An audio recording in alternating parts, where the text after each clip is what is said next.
এই ট্যাবলেটস খেলে তোমার শরীরে কোনো এক্সট্রা পাওয়ার আসবে না। কড়া গলায় অবন্তিকাকে কথাগুলো বললো অমিয়। এতক্ষণে নীলও খানিকটা হতাশ হলো। এমনিতেই নীল মহিলাদের যথেষ্ট সম্মানের চোখে দেখে, সেখানে অবন্তিকার মতো এমন পুলিশ অফিসার সত্যিই বিরল, তার উপরও নীলের বন্ধু। ওকে নীল যথেষ্ট শ্রদ্ধার চোখে দেখে। এমন মানুষের এইরকম অসভ্য বয়ফ্রেন্ড থাকতে পারে, নীল ভাবতেই পারল না। ব্যাস, তাহলে তো কথা এখানেই মিটে গেল। আপনারা ওই ট্যাবলেট কিনবেন না যখন, আমারও আর এখানে থেকে সময় নষ্ট করার কোনো মানে হয় না। আমি তাহলে চলি, আসি অবন্তিকা, শান্ত হয়ে বলল নীল।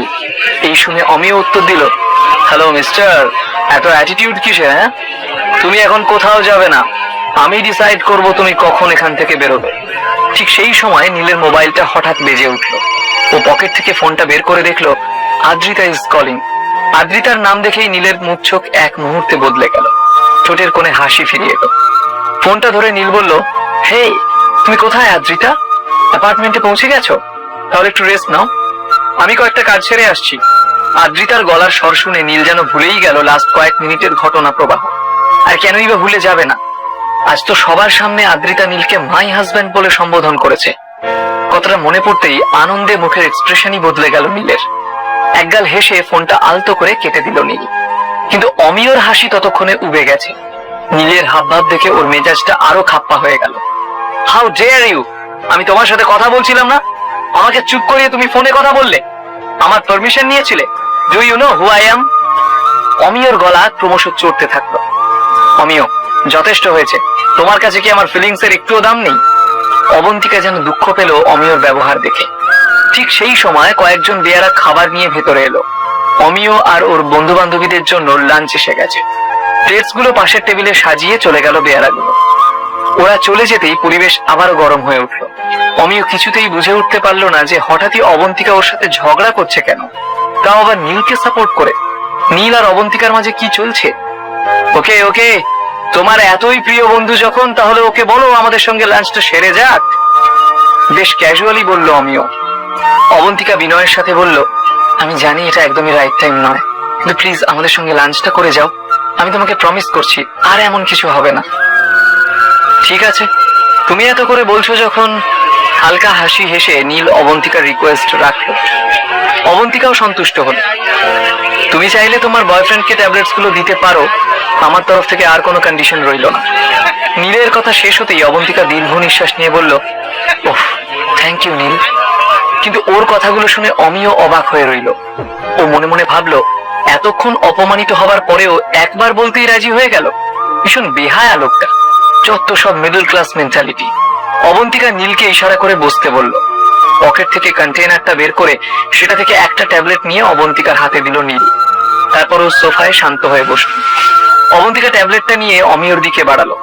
অমিয় কথা না বাড়িয়ে ওই ট্যাবলেটটা সরাসরি মুখে পুরলো। ট্যাবলেটটা খাওয়ার পর নীলের উদ্দেশ্যে বলল, এই যে নীল, তুমি অবন্তিকার কথায় লাঞ্চটা করতে রাজি হয়ে গেলে যে বড়, তা ভালোই করেছো।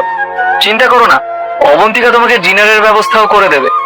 তোমার আজকের সারাদিনের খাবারের পয়সা বেঁচে যাবে। অমিয়র এই ব্যঙ্গ শুনে নীল হতবাক হয়ে রইল। দামি ওষুধটা খেয়ে নিয়েই এখন পাল্টি খেলো, আবার খাবার নিয়ে খোঁটা দিচ্ছে। নীলের এই অমিয়র মুখে টাকা ছুঁড়ে মারতে ইচ্ছে করছিল।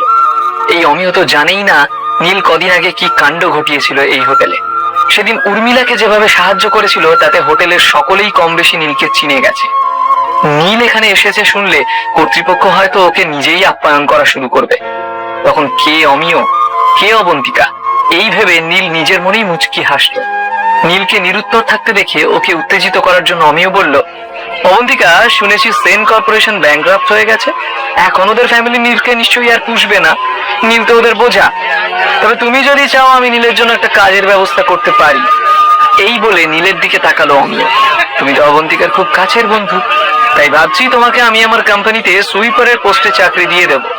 বলো, করবে কাজ? মাসে 20,000 টাকা মাইনে পাবে। অমিয়র এই কথা শুনে উপস্থিত সকলেই খুব জোরে হেসে উঠল।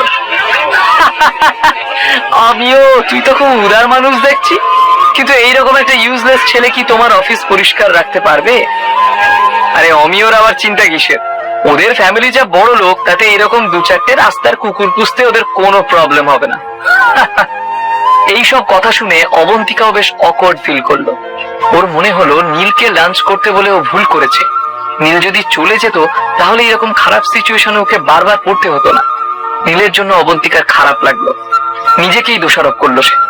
এই ধরনের অপমানে নীল অভ্যস্ত, তাই এত সহজে নীল হিউমিলিয়েটেড ফিল করে না, কোনো রিয়াক্ট করে না, বরং উল্টো দিকের লোকগুলোর আচার আচরণে ওর হাসি পায়।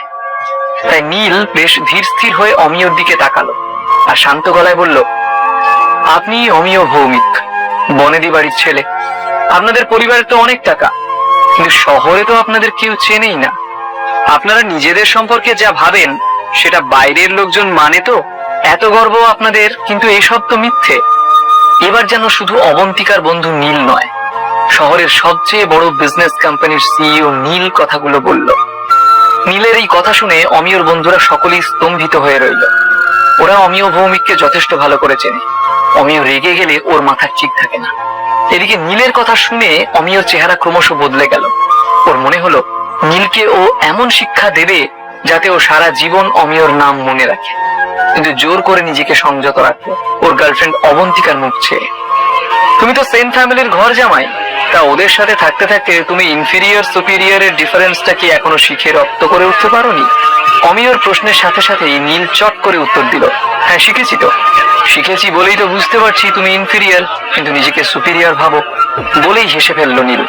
এই কথা শোনা মাত্র অমিয় ওর হাতে থাকা কাচের গ্লাসটা মাটিতে ছুঁড়ে ফেললো। গ্লাসটা মাটিতে পড়েই চৌচির হয়ে ভেঙে গেল। অবন্তিকা কাচ ভাঙার শব্দে চমকে উঠে অমিয়র দিকে তাকালো। নীল শান্তই ছিল, তবে অমিয় আর শান্ত থাকতে পারলো না।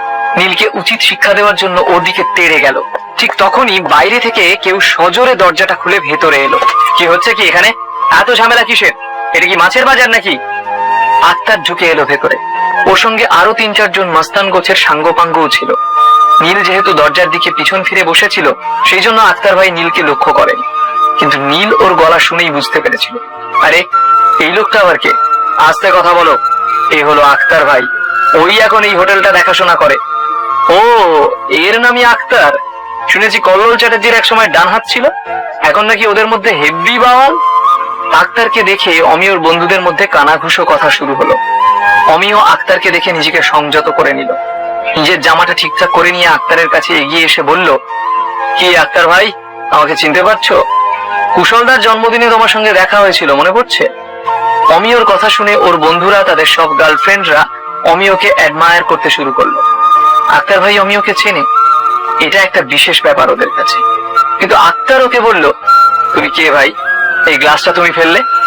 জানো এই হোটেলে ভাঙচুর করলে কি করি আমি? আক্তারের কথা শুনে অমিয় সঙ্গে সঙ্গে বদলে গেল।